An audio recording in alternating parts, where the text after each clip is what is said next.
Have you ever wondered why your children are so different? One can always be on the go, while the other one may be quietly reading. Astrology can reveal sibling dynamics, how your children get along, as well as obstacles, and how to nurture them individually as well as collectively. If you're a parent interested in astrology, or you just want to know how these different forces work together, then stay tuned. Also, if you like astrology that actually helps you use it in real life, make sure you do hit that like and subscribe button because most of my viewers are not subscribed. So please subscribe for more. So why should we even think about family synastry? In ancient astrology, family bonds wasn't just about friendship or rivalry. It was also about fate, lessons, as well as karmic ties. In Hellenistic astrology, the third house is tied to siblings, and it is ruled by Mercury, the planet of knowledge and communication, as well as the occasional struggle. By comparing their charts, we can not only see how well siblings get along, but we can also see where their skills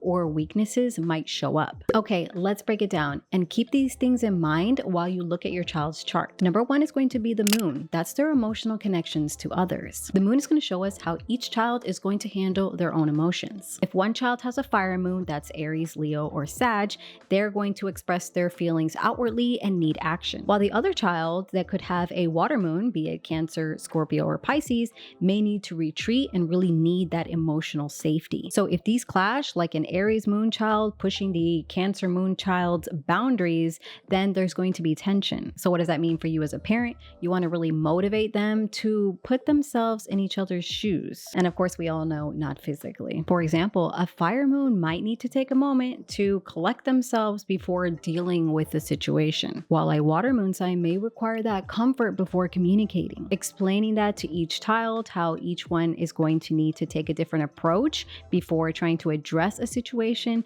might be beneficial. Number two, we're going to look at Mercury's connection. And this is because sibling conflicts often stem from Mercury's influence here on how they think and how they talk. It's possible for children with two different Mercury signs to feel a sense of frustration or just tension there because one may have a tendency to jump topics, Gemini, while the other might be a little bit more reserved and concentrated and prefers things to go a little bit more slow and steady, Taurus. So if you notice this in your children, you're going to want to help them find a middle ground. One way to do this is to set clear rules on how we talk to each other at home, or you can give them space to express themselves differently. Number three, we have the Mars factor, and that's where we see competition as well as conflict. Mars is going to play a major role when it comes to sibling rivalry. One child is going to argue in a more competitive and impulsive way, Aries, while the other one may argue in a more precise, meticulous way, Mars and Virgo. So Mars and Aries might act out quickly, while Mars and Virgo may get angry over the little things. So knowing this about your child's Mars style can really help you navigate through conflicts in a way that works for everyone. So Mars and Aries might need to vent their anger out first, while Mars and Virgos might need to talk things out. Next, we're going to look at the third house, and that is communications and the bonding between siblings. In Hellenistic astrology, we look into sibling relationships and dynamics by looking at not only the third house, but also the ruler of the third house. This is the planet that rules the sign that is on the cusp of the third house. This ruling planet can give us deeper insights into the nature of the sibling relationship and how they may interact with one another. For example, if a child has Scorpio on the third house cusp, their ruling planet is Mars. And in more modern astrology, it would be Pluto. But I would focus mainly on Mars. So since Mars rules the relationship in this example, they may feel very close to their siblings, but sometimes they can get into a lot of fights. So here we can see strong emotional relationships, themes of control, as well as intense loyalty or even competitiveness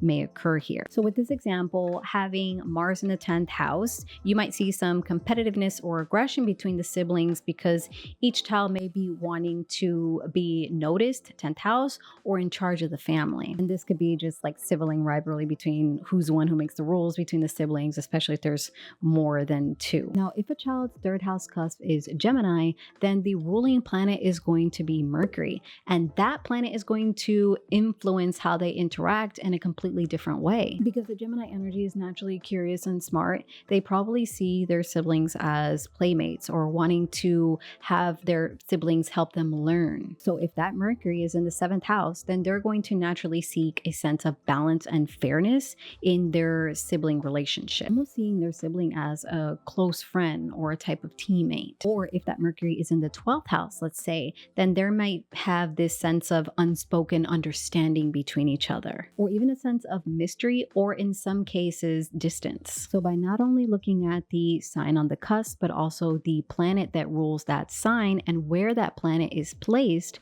we can get a deeper insight into the sibling bond, how they interact, where they may struggle, and how to support a harmonious relationship. So let's talk about solutions now that we know the major causes. Number one, you want to acknowledge and appreciate their differences. So one child may be earth heavy, Taurus, Virgo, Capricorn, who needs stability, while the other may be air heavy, Gemini, Libra, or Aquarius, who wants to be stimulated. So here you can try making the routines a little bit more balanced. The air child might need some time to relax on their own, while the earth child may do a little bit better with a scheduled nighttime routine. Two, you want to use their moon signs in order to help them solve problems. Being heard in the here and now is going to be very important for our fire moon children, while emotional comfort is going to be a necessity for our water moon children. So if they're fighting, separate them and let them calm down first, and then help them communicate in a way that suits their moon's needs. And with this dynamic, your assistance may be required. So how can we keep the peace in power struggles? Well, we're going to do that by looking at Mars. So if one child has a dominating Mars sign and wants to be the quote unquote